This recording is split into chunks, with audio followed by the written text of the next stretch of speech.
감사한지 모릅니다. 문제를 만났는데 열매가 맺힌다라는 제목으로 같이 말씀을 나누겠습니다.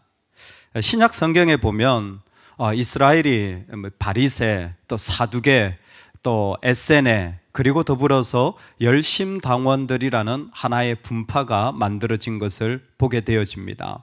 이 열심당원들은 시카리우스라는 사람의 인도를 받아서 시카리우스 파라고도 불려지는데, 특징이 뭐냐면 가슴에 칼을 품고 반역, 자신들의 나라의 힘을 어렵게 했던 로마에 대하여 언제든지 암살을 준비하려고 했던 그런 나라의 독립을 꿈꿨던 사람들입니다.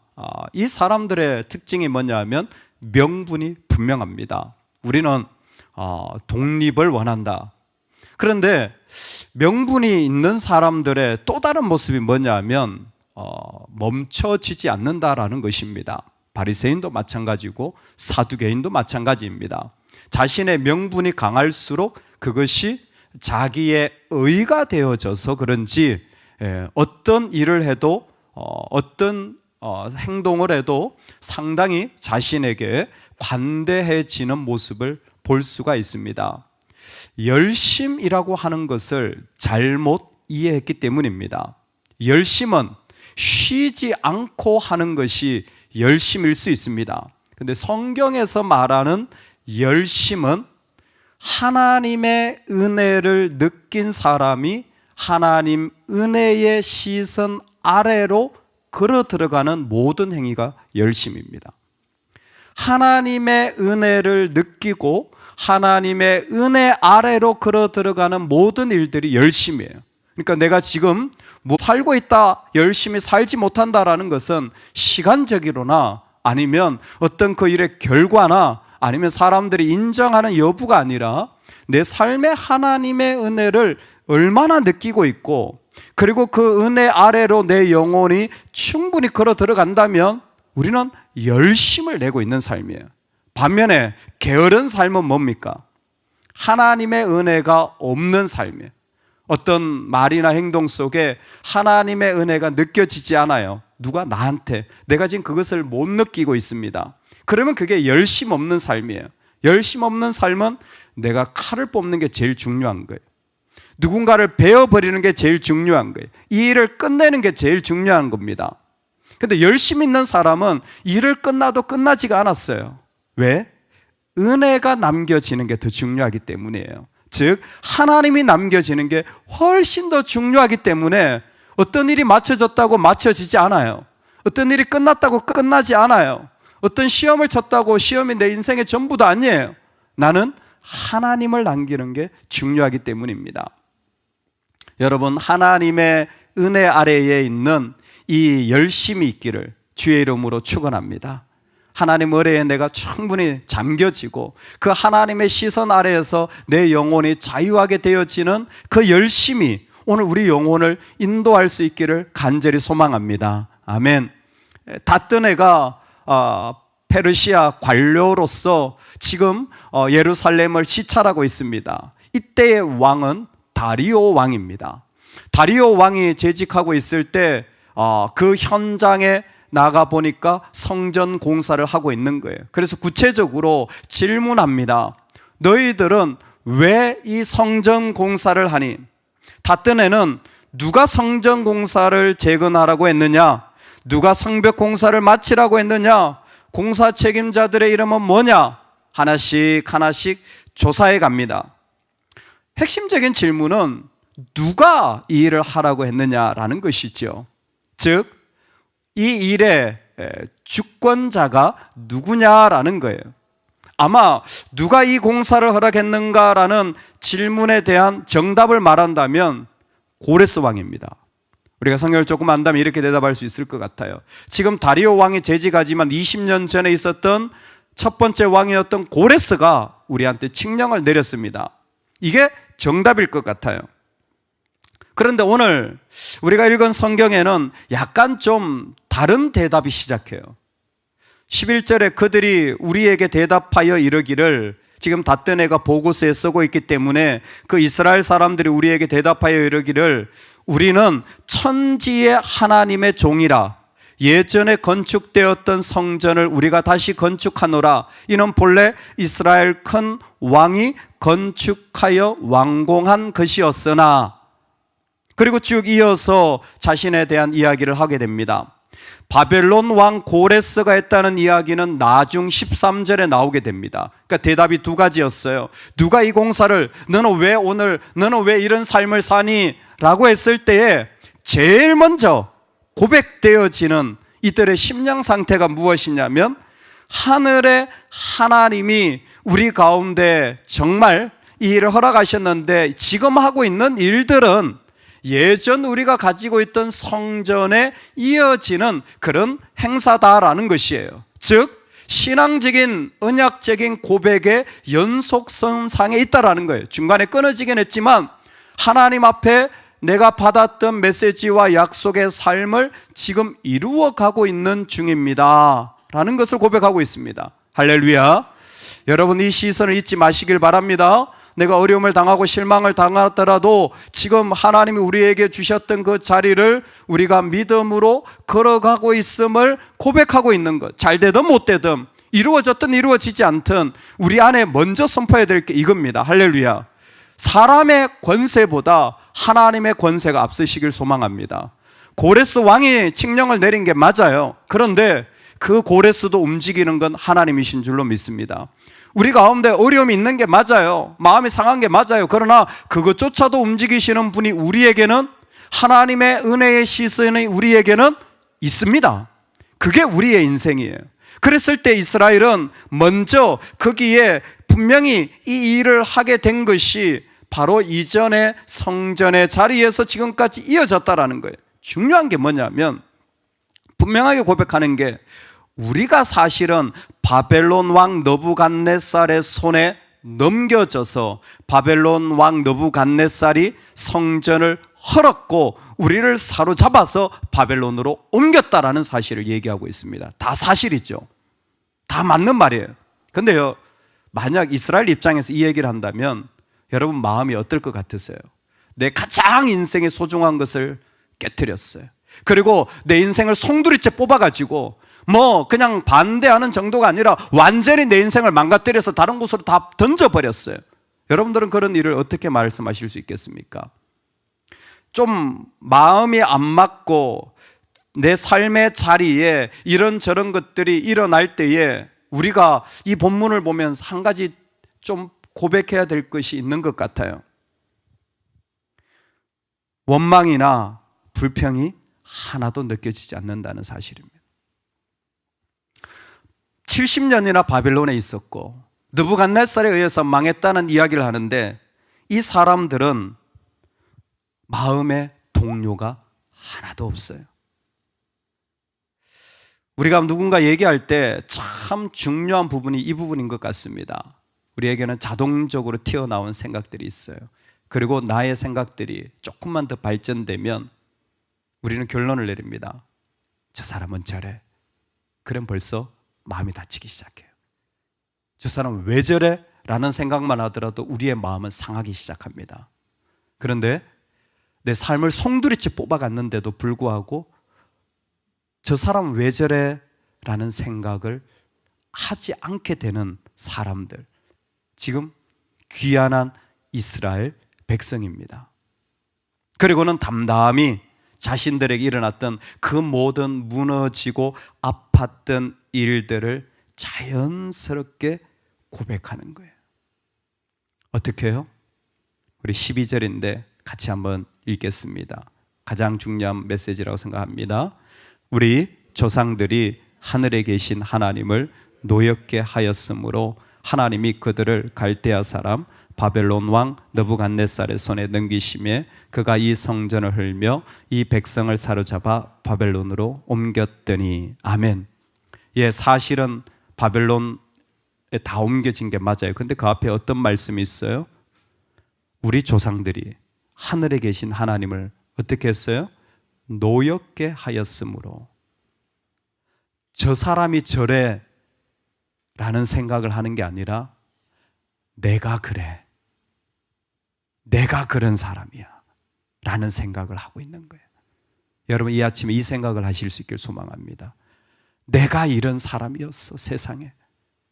내가 이런 모양이었어. 우리가 하나님을 노엽게 함으로 벌을 받아서, 여러분 이 얘기 하실 수 있겠어요? 하나님이 나를 지금 혼내고 계신다. 그래서 이런 일들이 계속 생기는 거다. 하나님이 지금 나를 정신 차리라고, 좀 하나님 앞에 부서지라고 나에게 건강의 아픔도, 자식의 아픔도, 삶의 아픔도 주시는 거다. 여러분 이렇게 얘기하실 수 있겠어요? 지금 이스라엘은 그 얘기하는 거예요. 저 사람 왜 저래가 아니라 내가 그래, 내가 그렇게 악한 사람이었어 라고 얘기를 하는 겁니다. 사실이지만 이걸 얘기하기까지 70년의 시간이 걸린 거예요. 이 사실을 고백하기까지 얼마나 오랜 시간이 걸리는지 몰라요. 여러분 70년 허비하지 마시기 바랍니다. 7년도 허비하지 마시기 바랍니다. 7일도 그런 생각에 내 인생 끌려다니지 마시기 바랍니다. 내가 그런 사람이야 라고 고백할 수 있는 마음, 얼마든지 나를 주님 앞에서 온전히 버릴 수 있는 이 은혜의 마음이 저와 여러분에게 있기를 주의 이름으로 축원합니다. 아멘. 바벨론 포로 생활이 당연히 하나님께 받아야 할 벌이었다라고 말하기 시작하는 이들의 모습을 통하여 하나님은 놀라운 역사들을 이루어가고 계십니다. 오랫동안 기다렸던 이스라엘의 모습이 바로 이것이었기 때문입니다. 그리고 하나님은 우리에게 조금 뭔가 달라진 이스라엘의 마음을 보여주고 계신 거예요. 이들이 그래서 그랬을까요? 우리가 지금 그렇게 해서 일하고 있어요. 그래서 그런 분위기 속에 이런 사람들이 모여있는, 저 사람 왜 저래가 아니라 내가 그런 사람이에요. 내가 왜 이러는지 모르겠어요. 이런 것 때문에 제가 정말 하나님 앞에 부끄러워요 하는 사람들이 모인 곳에 일을 하고 같이 있으면요, 고래도 춤을 추는 것 같아요. 그것엔 변화가 일어나는 것 같아요. 더 같이 하고 싶은 마음이 팍 생겨나는. 닷드네가 고백하는 모습이 오늘 말씀에 기록되어 있습니다. 그가 왕께 보고서를 지금 쓰고 있는데 그 장면을 보고 보고서를 쓰고 있습니다. 왕께 아뢰옵나이다. 우리가 유다도에 가서 지극히 크신 하나님의 성전에 나아가 본즉 성전을 큰 돌로 세우며 벽에 나무를 얹고 부지런히 일함으로 공사가 그 손에서 형통하옵기에. 닷드네의 고백이에요. 여러분 이 말에 이전에 봤던 한번 걸리기만 해봐, 아우 짜증나, 상한 감정이 느껴지십니까? 없어요. 분명히 이 사람은 페르시아의 눈으로 뭔가 걸리기만 하면 가만 안 둔다, 그런 마음이었는데 이 공동체를 보고 나서 그가 쓴 보고서의 어떤 문구도 얘들 왜 이래? 라는 문구가 없어요. 그가 할 수 있는, 그가 분명히 신앙인이 아니었을 겁니다. 그런데도 불구하고 그가 할 수 있는 가장 최고의 표현을 써가며 이 조서를 쓰고 있다는 것을 성경은 그대로 우리에게 보여주고 있다는 사실입니다. 놀랍게 우리가 하나님 앞에 내 마음을 버릴 수 있을 때 하나님은 그 가운데서 놀라운 역사로 일하기 시작하신다는 것입니다. 오늘 우리의 삶의 자리에 여러분 나를 버릴 수 있는 은혜가 있기를 주의 이름으로 축원합니다. 내가 아니어도 하나님은 역사하실 수 있습니다. 아니, 나를 붙잡지 않고 사는 것이 복음의 삶이었습니다. 이 이스라엘 백성이 우리가 벌을 받아서 지금 이렇게 하고 있다라는 이 고백을 하나님이 이방인을 통하여 들으셨을 때 하나님 얼마나 가슴 떨리셨을까요? 얼마나 하나님 눈물을 흘리셨을까요? 얼마나 하나님 기뻐하면서도 마음 아파하셨을까요? 이 모든 일들을 하나님이 아시면서 품어내시고 또 내 새끼가 힘들어하는 모습을 보면서도 눈물로 기도할 수밖에 없었던 그 70년의 시간이 차기까지 세어가며 기다리셨던 하나님 아닙니까? 여러분, 그 하나님이 오늘 우리에게 부탁하는 거잖아요. 얘들아, 너희들은 7년의 세월이라도 허비하지 마. 왜 자꾸 저 사람이 저래라고 말하니? 내가 그래요. 내가 또 이런 곳에 또 넘어져요. 내가 또 이런 모습에 또 내 인생에 붙잡히고 있어요. 또 이런 감정, 이런 말, 이런 모습 속에 내 인생이 또 휘둘리고 있어요. 하나님, 저를 무너뜨려 주세요. 오늘 이 말씀의 마지막 절은 기가 막힌 말씀이 나옵니다. 17절인데요. 마지막 닷드네가 보고서에 이렇게 씁니다. 지금 다리오 왕에게 쓰고 있어요. 이제 왕께서 좋게 여기시거든 바벨론에서 왕의 보물 정각에서 조사하사 과연 고레스 왕이 조서를 내려 하나님의 이 성전을 예루살렘에 다시 건축하라 하셨는지 보시고, 그렇죠? 고레스 왕이 진짜 이 명령을 내린 게 사실인지 확인해 보소서. 당신 서구에는 그 서류가 있을 테니까 확인해 보소서. 그러면 일이 끝난 거잖아요. 근데 그 다음에 뭐라고 말하냐면, 이 일에 대하여 왕의 기쁘신 뜻을 우리에게 보이소서 하였더라. 아멘. 이건 닷드네가 하는 말입니다. 근데 놀랍게 하나님은 우리에게 이 말씀을 보여주시는 것 같아요.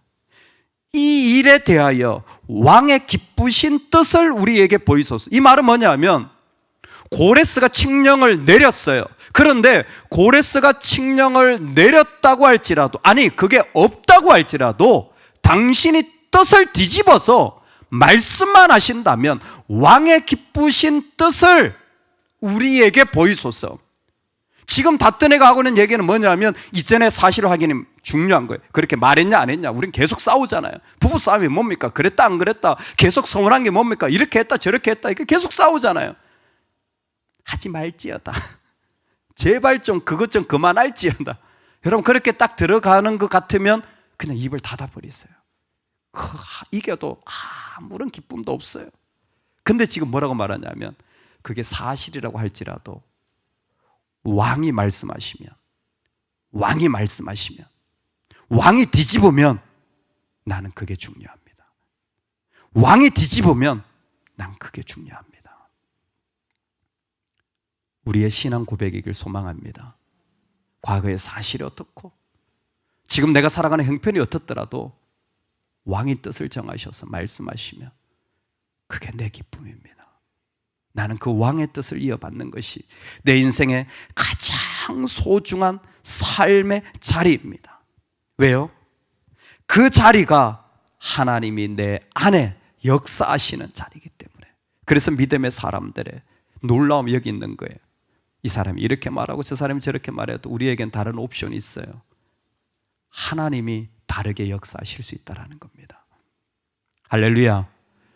나를 버릴 수 있는 이유가 여기 있는 거 아닙니까? 여러분, 내 생각대로 돼야 된다고 생각하죠? 내 환경에 돼야 된다고 생각하죠? 나는 이게 제일 중요하잖아요. 아니요, 하나님 얼마든지 다르게 역사하실 수 있어요. 내 실패를 하나님 얼마든지 사용하시고 내 부족함을 하나님 얼마든지 사용하실 수 있는 거예요. 상담하게 지나친 정직함이라는 단어가 있습니다.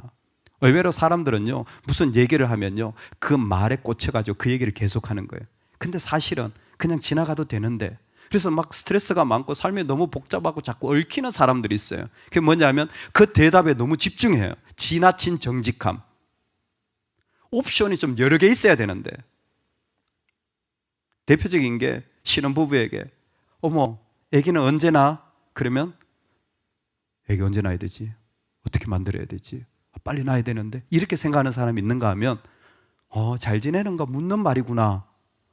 예, 뭐 곧 생기겠죠? 하고 지나갈 수도 있다라는 거예요. 카드가 하나밖에 없는 사람들이 있어요. 내가 생각한 거 외에는 답이 없어. 그러면 계속 심각해지고 계속 문제가 생기는 거예요. 그때 카드가 여러 개인 사람이 있어요. 심지어 웃으면서 대답할 수 있는 사람도 있어요. 왜요? 우리에겐 하나님이 다르게 역사하실 수 있는 길이 있기 때문에. 내 눈에 보이는 것뿐만이 아니라 하나님이 얼마든지 다르게 역사하실 수 있기 때문에 왕의 뜻대로 이루어 주소서. 왕이 말씀만 하시면 이루어질 수 있습니다. 여러분, 그게 믿음의 사람들의 고백인 줄로 믿습니다. 내 생각대로 되어지지 않는 그 자리에서도 하나님은 오늘 이루시는 그 은혜를 지금도 이루실 줄로 믿습니다. 한날을 살아가는 우리에게 정말 길이 있다면 그 은혜의 시선 아래에 우리 삶이 나를 버리더라도, 아니 내가 징계받아서 이렇게 살아요 라고 말하더라도 하나도 내 마음에 끄리낌이 없이 하나님의 또 다른 계획이 있다는 것을 믿고 살아가는 열매가 우리 삶에 가득하기를 주의 이름으로 축원합니다. 아멘. 많은 문제가 있는